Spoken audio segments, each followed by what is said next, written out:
2025 ఈ సంవత్సరం ఇండియాకి ఒక రోలర్ కోస్టర్ రైడ్ లాగా ఉంది. కొన్ని మూమెంట్స్ మనకు చాలా హ్యాపీనెస్ని ఇస్తే, ఇంకొన్ని మూమెంట్స్ ఏమో చాలా బాధాకరమైన జ్ఞాపకాలను ఇచ్చాయి. మనకి హ్యాపీనెస్ని ఇచ్చిన మూమెంట్స్ని పక్కన పెడితే, మనల్ని బాధ పెట్టిన సంఘటనలు మాత్రం ఇంకా కళ్ళ ముందే తిరుగుతున్నాయి. ఇప్పుడు ఈ వీడియోలో నేను చెప్పబోయే సంఘటనలన్నీ ఆ విక్టిమ్స్ యొక్క ఫ్యామిలీస్కి ఎన్నో చేదు జ్ఞాపకాలనే మిగిల్చాయి. మరి ఆ 8 సంఘటనలు ఏంటో ఒకదాని తర్వాత ఒకటి ఈ వీడియోలో మీకు క్లియర్గా ఎక్స్ప్లెయిన్ చేస్తాను. కాబట్టి ఈ వీడియోని ఎక్కడ స్కిప్ చేయకుండా ఎండ్ వరకు చూడండి. గత 18 సంవత్సరాల నుంచి ఆర్సీబీ టీము వాళ్ళ ఫస్ట్ ట్రాఫీ కోసం ఎదురు చూస్తుంది. 2011 మరియు 2016లో ఫైనల్స్ వరకు వెళ్ళి వెనక్కి వచ్చారు. 18వ సంవత్సరం కనీసం విరాట్ కోహ్లీ కోసమైనా ఈ కప్పు విన్ అవ్వాలి అని గట్టిగా పట్టుపట్టారు. అయితే 18 సంవత్సరాల నిరీక్షణలో ఉన్న వాళ్ళకి వాళ్ళు ఎదురు చూస్తున్న రోజు రానే వచ్చింది. ఫైనలీ 2025 ఐపీఎల్ సీజన్లో ఆర్సీబీ వాళ్ళు ఐపీఎల్ ట్రాఫీని విన్ అయ్యారు. ఈ ఒక్క మూమెంట్ దేశవ్యాప్తంగా ఉన్న ఎన్నో లక్షల మంది ఆర్సీబీ ఫ్యాన్స్కి గూస్ బంప్స్ని ఇచ్చింది.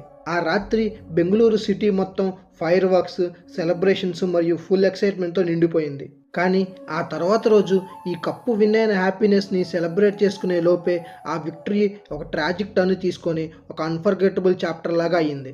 ఆర్సీబీ విన్నింగ్ పెరేడ్లో ప్లేయర్స్ అందరినీ ఒకచోట చూడడానికి 1,00,000 మంది ఫ్యాన్స్ ఒక చోటకు వచ్చారు. అప్పుడే ప్లేయర్స్ అందరూ వాళ్ళు గెలిచిన ఐపీఎల్ ట్రాఫీని పట్టుకొని చిన్నస్వామి స్టేడియంలోకి అడుగు పెడుతున్నారు అనే విషయం తెలిసేసరికి క్రౌడ్ మొత్తం ఒక్కసారిగా లోపలికి వెళ్ళటం స్టార్ట్ చేశారు. దాంతో ఆ ప్లేస్ మొత్తం ఒక అన్కంట్రోలబుల్ సిచ్యువేషన్ లాగా మారిపోయింది. క్రౌడ్ మొత్తం ఎక్సైట్మెంట్తో నిండిపోయారు. సెక్యూరిటీ అరేంజ్మెంట్స్ ఏమో తక్కువగా ఉన్నాయి. జనం అందరూ అన్ని వైపుల నుంచి వచ్చేశారు. దీంతో ఫ్రంట్ రోలో ఉన్న వాళ్ళకి స్పేస్ లేదు. పైగా వాళ్ళ ముందున్న బ్యారికేడ్స్ అన్ని ఒక్కసారిగా బ్రేక్ అయిపోయాయి. అప్పుడు ఫ్రంట్ బ్యారికేడ్స్ దగ్గర ఉన్న ఒకరు కింద పడ్డారు. దాని తర్వాత ఇంకొకరు కింద పడ్డారు. అలా ఒకరి తర్వాత ఒకరు వెంటనే కింద పడటం వల్ల వితిన్ సెకండ్స్లోనే స్టాంపేడ్ జరిగింది. ఈ స్టాంపేడ్లో 10ల సంఖ్యలో ఇంజూర్ అయ్యారు మరియు 11 మంది ఆర్సీబీ ఫ్యాన్స్ చనిపోయారు. 2025లోనే one of the saddest moment ఇది ఆర్సీబీ ఫ్యాన్స్కి. 18 ఇయర్స్ తర్వాత కప్ కొట్టారు కాబట్టి విన్నింగ్ సెలబ్రేషన్స్ ఉంటాయి అనుకున్నారు. కానీ ఆ సెలబ్రేషన్స్తో పాటు ఒక సడన్ నైట్ మేర్ కూడా మిగిలింది. చేవెళ్ళ ఈ టౌన్ హైదరాబాద్కి ఒక 50 కిలోమీటర్స్ డిస్టెన్స్లో ఉంటుంది. ప్రతిరోజు హండ్రెడ్స్ ఆఫ్ పీపుల్స్ బస్సెస్లో ఈ రూట్లో ప్రయాణిస్తూ ఉంటారు. అది నవంబర్ 4 ఎర్లీ మార్నింగ్ 4:30 AM. ప్రతిరోజులాగే ఆ రోజు కూడా టీఎస్ఆర్టీసీ ఎక్స్ప్రెస్ బస్సు చేవెళ్ళ నుంచి హైదరాబాద్కి స్టార్ట్ అయింది. అండ్ ఆ బస్సులో 70 మందికి పైగా ప్యాసింజర్స్ ఉన్నారు. బస్ జర్నీ సగంలో ఉన్నప్పుడు అదే రూట్లో ఒక టిప్పర్ లారీ కంకర్ లోడ్ వేసుకొని ఆపోజిట్ డైరెక్షన్లో వస్తుంది. సో ఈ బస్ డైరెక్షన్కి ఆపోజిట్ డైరెక్షన్లో ఉన్న ఆ లారీ దాని ముందు వెళ్తున్న ఒక బైక్ని క్రాస్ చేయాలనే తొందరలో కంట్రోల్ తప్పి ఆ బస్ని గుద్దేసింది. ఆ లారీ బస్ని గుద్దేసిన వెంటనే ఆ లారీలో ఉన్న కంకర మొత్తం ఆ బస్ మీద పడిపోయింది. పైగా ఆ లారీ వచ్చిన ఫోర్స్కి ఆ బస్సు యొక్క డ్రైవర్ సైడ్ సగం వరకు బస్సు మొత్తం క్రష్ అయిపోయింది. దాంతో స్పాట్లోనే 8 మంది అక్కడికక్కడే చనిపోయారు.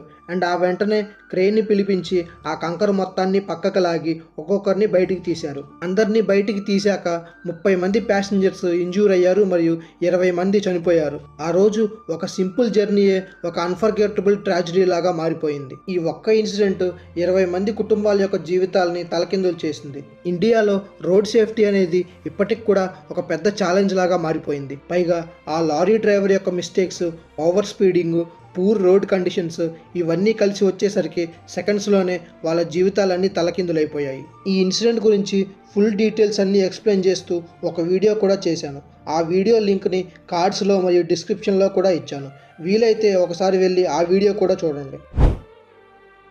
Bengaluru to Hyderabad national highway ప్రతిరోజు థౌజండ్స్ ఆఫ్ వెహికల్స్ ఆ రూట్లో ప్రయాణిస్తాయి. అయితే అక్టోబర్ 24 రాత్రి రోజులాగే ఆ రోజు కూడా కావేరీ ట్రావెల్స్కి చెందిన ఏసీ స్లీపర్ బస్ ఒకటి బెంగళూరు నుంచి హైదరాబాద్కి వెళ్తుంది. అయితే దారి మధ్యలో కర్నూలు దగ్గర ఒక 2 ఫ్రెండ్స్ బాగా తాగేసి బైక్ మీద వెళ్తున్నారు. వెళ్ళే దారిలో బాగా మందు ఎక్కువయ్యి ఆ బైక్ కంట్రోల్ తప్పి ఇద్దరు కింద పడిపోయారు. వాళ్ళలో ఒకతను రోడ్డుకి సైడ్కి పడిపోయాడు. అండ్ ఆ బైకు మరియు బైక్ డ్రైవర్ ఇద్దరు కర్నూలు హైవే మీదే నడు రోడ్డు మీద పడిపోయి ఉన్నారు. అండ్ అదే టైంలో కావేరీ ట్రావెల్స్ బస్ కూడా అక్కడికి వచ్చింది. ఆ బస్సు డ్రైవర్ ఏమో రోడ్డు మీద ఉన్న బైక్ని గమనించకుండా అలాగే పోనిచ్చేశాడు. దాంతో ఆ బైక్ ఆ బస్సు టైర్ కింద పడి అలాగే 200 మీటర్స్ దూరం డ్రాగ్ అవుతూ వచ్చింది. ఆ తర్వాత బైక్కి మరియు తార్ రోడ్డుకి మధ్య ర్యాపిడ్ జరగటం వల్ల బైక్ యొక్క పెట్రోల్ ట్యాంక్కి నిప్పంటుకుంది. పెట్రోల్ ట్యాంక్కి నిప్పంటుకోవటం వల్ల బైక్ మొత్తం అక్కడికక్కడే ఎక్స్ప్లోడ్ అయింది. అండ్ అదే మంట ఆ బస్సుకు కూడా అంటుకుంది. బస్సులో ఫ్రంట్ సైడ్లో పడుకొని ఉన్న ప్యాసింజర్లు ఆ మంటల్ని గమనించి వెంటనే బస్సును ఆపేశారు. ఆ డ్రైవర్ మాత్రం నిప్పంటుకోగానే బస్ దిగి ఎక్కడికో పారిపోయాడు. అండ్ ఆ బస్ మాత్రం అక్కడికక్కడే తగలబడిపోయింది. వెంటనే అక్కడ లోకల్స్ వచ్చి కొంతమంది ప్యాసింజర్స్ని సేవ్ చేయడానికి ట్రై చేశారు. అండ్ కొంతమందిని సేవ్ చేశారు కూడా. కానీ ఎంత కష్టపడినా సరే లాభం లేకుండా పోయింది. ఎందుకంటే ఈ ఫైర్ యాక్సిడెంట్లో మొత్తం 19 మంది చనిపోయారు. ఆ ఫైర్ యాక్సిడెంట్లో కాలిపోయిన బాడీస్ ఎంత సివియర్గా డ్యామేజ్ అయ్యాయి అంటే అవి ఎవరివో ఐడెంటిఫై చేయడానికి DNA టెస్ట్ చేయాల్సి వచ్చింది. ఒక కేర్లెస్ బస్ డ్రైవర్ మరియు ఒక irresponsible drunk and bike driver వల్ల ఇంతమంది ప్రాణాలు పోయి వాళ్ళ ఫ్యామిలీస్ అందరూ అనాథలైపోయారు. నవంబర్ 2025 మన దేశానికి ఒక రెస్ట్లెస్ అండ్ అనీజీ మంత్ ఇది.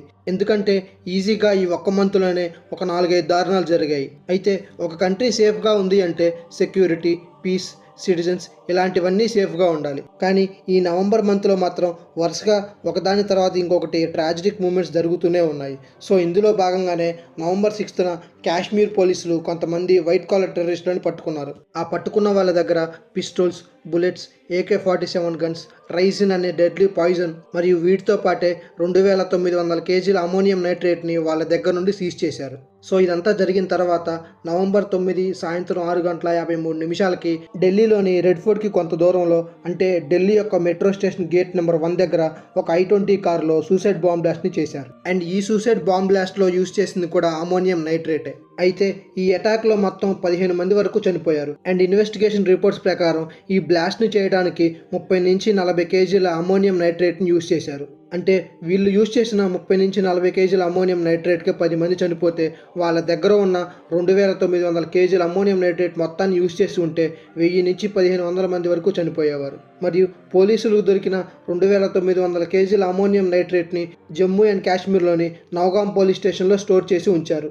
సో నవంబర్ 14న రెగ్యులర్ చెకప్లో భాగంగా ఈ అమోనియం నైట్రేట్ని అఫీషియల్స్ అందరూ చెక్ చేస్తున్నారు. అయితే ఈ మూమెంట్లోనే ఏ మిస్టేక్ జరిగిందో ఏమో తెలియదు, కానీ ఆ అమోనియం నైట్రేట్ని చెక్ చేస్తుంటే అది ఒక్కసారిగా బ్లాస్ట్ అయిపోయింది. ఆ ఎక్స్ప్లోజన్ ఎంత ఇంటెన్స్గా ఉందంటే ఆ బ్లాస్ట్లో ఇన్వాల్వ్ అయిన వాళ్ళ బాడీ పార్ట్స్ అన్నీ ఎగిరిపోయి పక్క నుండి హౌసెస్ మీద పడిపోయాయి. ఈ బ్లాస్ట్లో కూడా 9 మంది వరకు చనిపోయారు అండ్ 25 మెంబర్స్ వరకు ఇంజ్యూర్ అయ్యారు. అయితే ఈ 2 బ్లాస్టులు కలిపి 25 మంది చనిపోయారు మరియు 55 మందికి పైగా గాయపడ్డారు. పెహల్గాం కాశ్మీర్లో one of the most beautiful వ్యాలీస్లో ఒకటి. ప్రతిరోజు కొన్ని వందల మంది టూరిస్టులు అక్కడ నేచర్ని ఎంజాయ్ చేయడానికి వస్తారు. ప్రతిరోజు ఎంతో ప్రశాంతంగా మరియు ఆహ్లాదకరంగా ఉండే ఆ చోటు ఏప్రిల్ 22, 2025 మాత్రం ఒక రణరంగం లాగా మారిపోయింది. ఆ రోజు అక్కడికి వచ్చిన టూరిస్టులు మరియు వాళ్ళ పిల్లలు వాళ్ళ ఫ్యామిలీస్ అందరితో కలిసి హ్యాపీగా నేచర్ని ఎంజాయ్ చేస్తున్నారు. అంతా హ్యాపీగా ఉన్న టైంలో ఎక్కడి నుంచి వచ్చారో తెలియదు, కానీ ఒక 5 టెర్రరిస్టులు సడన్గా ఆ టూరిస్టుల మధ్యలోకి వచ్చి మీరు హిందూసా కాదా అని కన్ఫర్మ్ చేసుకొని మరీ వాళ్ళని చంపేశారు. టూరిస్టులు వాళ్ళని వదిలేయమని బ్రతిమలాడితే మోడీకో బోలో అని చాలా రెటమాతంగా బదులిచ్చారు. మరియు ప్రతి ఫ్యామిలీలో ఓన్లీ మగవాళ్ళని మరియు కుటుంబ పెద్దని మాత్రమే చంపేశారు. ఈ టెర్రరిస్ట్ అటాక్లో మొత్తం 26 మంది చనిపోయారు. కేవలం ఈ టెర్రరిస్ట్ అటాక్లో నష్టపోయిన ఫ్యామిలీసే కాదు, ఇండియాలోని ప్రజలందరూ పట్టలేని బాధ మరియు తీవ్రమైన కోపానికి గురయ్యారు. ఈసారి ప్రజలతో పాటు ప్రభుత్వం కూడా ఈ టెర్రరిస్ట్ అటాక్స్తో పూర్తిగా విసిగిపోయింది. అందుకే మళ్ళీ ఇలాంటి అటాక్స్ అనేవి జరగకుండా గట్టి రిప్లై ఇద్దామని ఒక ఆపరేషన్ స్టార్ట్ చేశారు. దాని పేరే ఆపరేషన్ సింధూర్. ఈ పెహల్గాం అటాక్ని చేయించింది పాకిస్తాన్లోని మసూద్ అజార్కి చెందిన జైషే మహమ్మద్ టెర్రరిస్ట్ క్యాంప్ వాళ్ళు. సో ఈ ఆపరేషన్ సింధూర్లో కూడా మసూద్ అజార్ మరియు తన సిస్టర్ తప్ప తన ఫ్యామిలీ మెంబర్స్ అందరూ చనిపోయారు. ఇది మాత్రమే కాకుండా జైషే మహమ్మద్, లష్కర్-ఏ-తోయిబా మరియు హిజ్బుల్ ముజాహిద్దీన్ లాంటి టెర్రరిస్ట్ క్యాంప్ ఫెసిలిటీస్ అన్నింటినీ నాశనం చేశారు. ఇందులో భాగంగానే 100 మందికి పైగా టెర్రరిస్టులని మన ఇండియన్ ఆర్మీ మట్టుపెట్టింది. ప్రతి 12 సంవత్సరాలకు ఒకసారి మన ఇండియాలో కుంభమేళా ఉత్సవాలు జరుగుతాయి. మరియు ఈ కుంభమేళా అనేది ఈ ప్రపంచంలోనే లార్జెస్ట్ స్పిరిచువల్ గ్యాదరింగ్. కేవలం భారతదేశంలో మాత్రమే కాదు, ప్రపంచ నలుమూలల నుంచి హిందువులందరూ ఈ పండుగను జరుపుకోవడానికి వస్తారు. అయితే ఈ జనవరి 2025లో జరిగే కుంభమేళా మాత్రం చాలా స్పెషల్. ఈ కుంభమేళా 144 సంవత్సరాలకు ఒకసారి మాత్రమే వస్తుందంట. అందుకే దీన్ని మహాకుంభమేళా అని కూడా అంటారు. మరి 12 సంవత్సరాలకు ఒకసారి జరిగే కుంభమేళాకే జనం తండోపతండాలుగా వస్తారు. మరి అలాంటిది 144 సంవత్సరాలకు ఒకసారి జరిగేదానికి ఎలా వస్తారో ఇంకా చెప్పే పనే లేదు కదా. అయితే కొన్ని సోర్సెస్ ప్రకారం 45 రోజులు జరిగిన ఈ మహాకుంభమేళాకి 66 కోట్ల మంది వచ్చారు అనేది అంచనా. సో ఈ ఒక్క ఫెస్టివల్ గ్యాదరింగ్కి 66 కోట్ల మంది అంటే చాలా పెద్ద నెంబర్ ఇది. సో ఈ మహాకుంభమేళాలోనే నదిలో స్నానానికి వెళ్లే ముందు క్యూలో ఉన్నప్పుడు, నదిలో స్నానం చేసేటప్పుడు మరియు ఒకే చోట థౌజండ్స్ ఆఫ్ పీపుల్ గ్యాదర్ అయినప్పుడు ఇలా అన్ని చోట్ల కలుపుకొని ఒక 30 మందికి పైగా చనిపోయారు. అండ్ ఈ చనిపోయిన వాళ్ళలో కూడా మేజర్గా ఆడవాళ్ళు మరియు అందులో కూడా ముఖ్యంగా వయసు అయిపోయిన ఆడవాళ్లే ఉన్నారు. 66 కోట్ల మందికి పైగా గ్యాదర్ అయిన ఈవెంట్లో 30 మందికి పైగా చనిపోయారు. So with all due respect to the people who lost their lifes, అన్ని కోట్ల మంది గ్యాదర్ అయిన ఫెస్టివల్లో ఈ చనిపోయిన వాళ్ళ కౌంట్ అనేది చాలా తక్కువ. అంటే నేనేమి ఈ ఇన్సిడెంట్ని సమర్థించట్లేదు. It was unfortunate to the people who lost their lives. కానీ 66 కోట్ల మందిలో 30 మంది అంటే అది 0.0000 కన్నా ఇంకా తక్కువే. అంటే ఈ మహాకుంభమేళా ఫెస్టివల్కి ఈ గవర్నమెంట్ వాళ్ళు ఎంత బాగా మెయింటెనెన్స్ చేశారు అనే విషయం క్లియర్గా అర్థమవుతుంది. బట్ అన్ఫార్చునేట్లీ ఎంత మంచి మెయింటెనెన్స్ చేసినా కూడా చిన్న చిన్న మిస్టేక్స్ అనేవి జరుగుతూనే ఉంటాయి. ఇందులో భాగంగానే ఈ 30 మంది వాళ్ళ లైఫ్స్ని కోల్పోయారు. 27 సెప్టెంబర్ 2025 తమిళనాడులోని కరూర్ అనే డిస్టిక్లో తలపతి విజయ్ యొక్క పార్టీ మీటింగ్ని కండక్ట్ చేశారు. ఆ రోజు మీటింగ్కి 30 నుంచి 50 వేల మంది వరకు అటెండ్ అయ్యారు అనేది అంచనా. అండ్ అందులో ఒక 27 వేల మంది ర్యాలీలో పార్టిసిపేట్ చేశారు. ఈ ర్యాలీ జరిగేటప్పుడు కౌంటు థౌజండ్స్లోనే ఉన్నారు. కానీ ఆ ర్యాలీ అయిపోయేసరికి క్రౌడ్ మాత్రం ప్లాన్ చేసిన దానికన్నా ఇంకా 3 టైమ్స్ ఇంక్రీజ్ అయ్యారు. సో క్రౌడ్ ఎక్కువ అయ్యేసరికి ఎంట్రన్స్ గేట్ దగ్గర ప్రెషర్ ఎక్కువైంది. పైగా విజయ్ని చూడటం కోసం తను ఉన్న స్టేజ్ దగ్గరికి ఇంకొంచెం దగ్గరగా వెళ్ళటం స్టార్ట్ చేశారు. అయితే అసలు ప్రాబ్లం ఇక్కడే స్టార్ట్ అయింది. వెనక ఉన్న వాళ్ళందరూ ముందుకు వెళ్ళాలి, విజయ్ని చూడాలి అనే ఆత్రంతో ఒకరిని ఒకరు తోసుకున్నారు. మరి ముందేమో ఇంకా ప్లేస్ లేదు. ఆ ప్రెషర్ తట్టుకోలేక ముందు ఒక ఆవిడ కింద పడింది. దాని తర్వాత మళ్ళీ ఇంకొక ఆవిడ కింద పడింది. ఆ తర్వాత వాళ్ళిద్దరి పైన ఇంకో ముగ్గురు కింద పడ్డారు. దాంతో ఒక చైన్ రియాక్షన్ లాగా ఒకరిపైన ఇంకొకరు పడిపోవడం జరిగింది. అండ్ 100 to 150 మెంబర్స్ వరకు ఫ్రంట్ రోలో స్టేజ్ దగ్గరే కింద పడిపోయారు. అండ్ వాళ్ళల్లో పూర్తిగా కింద ఉన్నవాళ్ళు అంటే ఫస్ట్ లేయర్లో ఉన్న వాళ్ళందరూ చాలా వరకు చనిపోయారు. అండ్ ఆ రోజు జరిగిన ఈ స్టాంపేడ్లో మొత్తం 41 మంది వరకు చనిపోయారు. అండ్ 120 మందికి పైగా గాయపడ్డారు. ఇందులో ఆడవాళ్ళు మరియు పిల్లలు ఎక్కువగా ఉన్నారు. జూన్ 12, 2025న ఎయిర్ ఇండియా 171 అనే ఫ్లైట్ మార్నింగ్ 7:30కి లండన్కి వెళ్ళడానికి అహ్మదాబాద్ ఎయిర్పోర్ట్లోని రన్వే మీద రెడీగా ఉంది. ఫ్లైట్లో 230 మంది ప్యాసింజర్స్, 10 మంది ఎయిర్ హోస్టర్స్ మరియు 2 పైలట్స్ ఉన్నారు. అంటే మొత్తం 242 మంది ఆక్యుపెంట్స్తో ఎయిర్ ఇండియా 171 అనే ఫ్లైట్ ఆ రోజు మార్నింగ్ 8:09 లండన్కి వెళ్ళడానికి రన్వే మీద టేక్ ఆఫ్ అయింది. సో టేక్ ఆఫ్ అయిన 12 సెకండ్స్లోనే పైలట్ యొక్క కాక్పిట్లో ఒక క్రిటికల్ మాల్ ఫంక్షన్ వచ్చింది.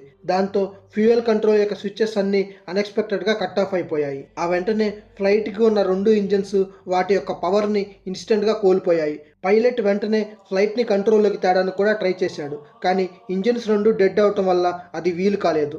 కొన్ని సెకండ్స్లోనే ఫ్లైట్ యొక్క ఆల్టిట్యూడ్ సడన్గా డ్రాప్ అయింది. సో ఆ ప్లేన్ గాల్లోకి ఎగిరిన 32 సెకండ్స్లోనే మళ్ళీ నేల మీద క్రాష్ ల్యాండింగ్ అయ్యింది. అండ్ ఆ క్రాష్ ల్యాండింగ్ కూడా ఒక మెడికల్ కాలేజ్లోని హాస్టల్ బిల్డింగ్కి తగిలింది.